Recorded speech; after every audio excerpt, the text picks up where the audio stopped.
اب معیشت پہ آتے ہیں، اکنامکس میں کیا معاملہ ہوا؟ مہاجرین کی آباد کاری یہ پہلا ایشو تھا کہ اب جو مہاجر آ رہے ہیں اس کو کیا کریں. تو رسول اللہ صلی اللہ علیہ وسلم نے پہلے ٹائم پہ مواخات کی کہ ایک انصاری کو ایک مہاجر کا بھائی بنایا. تو انہوں نے ایسی عزت کے ساتھ کیا معاملات انصاریوں نے کہ جناب ان کے لیے ہر یعنی ایک نے تو یہ کہا کہ بھائی یہ میرے پوری پراپرٹی ہے، یہ کھیت ہے، یہ آپ کو جو پسند ہے آپ لے لیں، یہ گھر ہے میرا، اس میں سے جتنا چاہیں آپ لے لیں. وہ کہا کہ نہیں بھائی آپ صرف مجھے بزنس کا بازار بتا دیں، آگے میں کر لوں گا. تو اس طرح سے معاملات چلنے لگے. صفہ ہاسٹل ایک پورا بنایا کہ جس میں جو لوگ بھی مہاجر، اب ظاہر ہے کہ مواقعات میں کچھ لوگ سیٹل ہوتے تھے نا، سارے نہیں ہوئے، تو جو آئے تو ان کو لیے کہ ہاسٹل، اور اس کے لیے پھر سارے انصار کو بھی اور مہاجرین کو بھی حکم ہوا کہ اپنے کھانے کی چیزوں میں سے آپ ان کو دیں تاکہ ان کا بھی کھانا آتا ہے. رسول اللہ صلی اللہ علیہ وسلم کے اپنے گھر میں جو کچھ بھی آتا تھا وہ بھی لے جا کے ان کو دیتے ہوتے تھے. پھر اپنے بزنس اور زراعت ایگریکلچر کے معاملے کو بھی وہیں سیٹل کیا کہ کس طرح سے زیادہ ایگریکلچر آئے.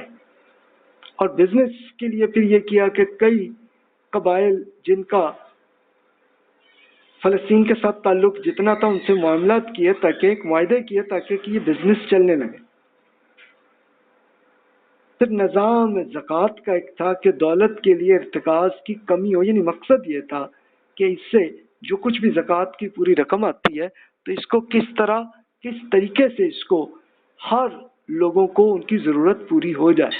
اس کے لیے قرآن مجید میں اللہ تعالیٰ نے بیان کیا. اب یہ اس معاملے میں جب منافقین نے کچھ اس پہ اعتراض کیا زکوٰۃ پہ تو اللہ تعالیٰ نے اس میں جواب دیا، انما الصدقات للفقراء والمساکین والعاملین علیہا والمولفۃ قلوبہم وفی الرقاب والغارمین وفی سبیل اللہ وابن السبیل فریضۃ من اللہ واللہ علیم حکیم. یہ صدقات تو صرف ان لوگوں کے لیے جو غریب، مساکین، وہ سرکاری کارکن جو اس پر مقرر ہیں، وہ لوگ جن کے دلوں میں نرمی پیدا کرنا مقصود ہو، غلاموں کی آزادی کے لیے، وہ لوگ جن پر جرمانے ہیں اور وہ ان کا بوجھ نہیں اٹھا سکتے، اللہ کی راہ میں، اور مسافروں کے لیے، اور اللہ کی جانب سے فرض ہے اور وہ علم اور حکمت والا. یعنی یہاں پہ یہ خرچ استعمال ہونے لگا. خود سوچنے اس سے بہتر کون یہ سسٹم بنا سکتا ہے کہ سب لوگوں کو ملے. اور یہ دیگر قبائل میں اس لیے ان کو دینے لگے کہ یہ جا کے تاکہ وہ آئندہ مدینہ منورہ پہ حملہ نہ کریں، اور ساتھ ساتھ پھر یہ بزنس کے لیے ایک پورا ایریا ان سے معاہدہ کرتے ہوئے تاکہ یہاں سے سفر کرتے ہوئے صحابہ کرام جا کے فلسطین تک جا کے بزنس کریں، وہاں سے چیزیں پرچیز کر کے ادھر سیل کریں، یہاں کی چیزیں ادھر سیل کریں.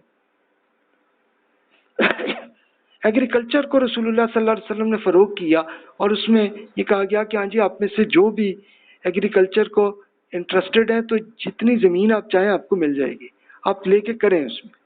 اور صحابہ کرام نے کئیوں نے لی اور کیا، لیکن یہ کوئی پرماننٹ نہیں تھی بلکہ ان کو کچھ ٹائم کے لیے رکھا گیا تھا. اور پھر یہ ہوا کہ کسی نے 3 سال تک اگر اس پہ کام نہیں کیا تو زمین لے لیتے تھے واپس ان سے کہ نہیں جی آپ چھوڑیں، آپ سے نہیں ہوتا، کسی اور سے کرائیں. اقطاع اور یہود سے معاہدہ.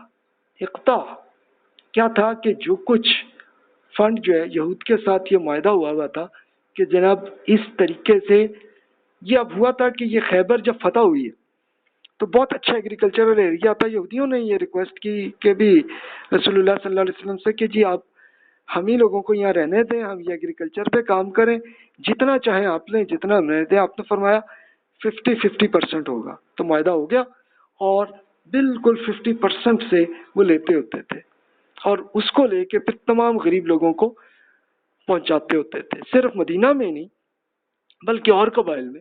یعنی یہاں تک دیکھیں کہ آپ کے دشمن مکہ مکرمہ والوں میں وہاں پہ قحط آیا تھا تو رسول اللہ صلی اللہ علیہ وسلم نے بہت کچھ بوریاں کھجور کے وہاں بھیج دیے تھے تاکہ ان کے معاملات ہو. تو بہت سب کو محسوس ہوا کہ جناب ہم تو ان کو دشمن سمجھ رہے تھے، وہ یہ کر رہے ہیں ہمارے ساتھ.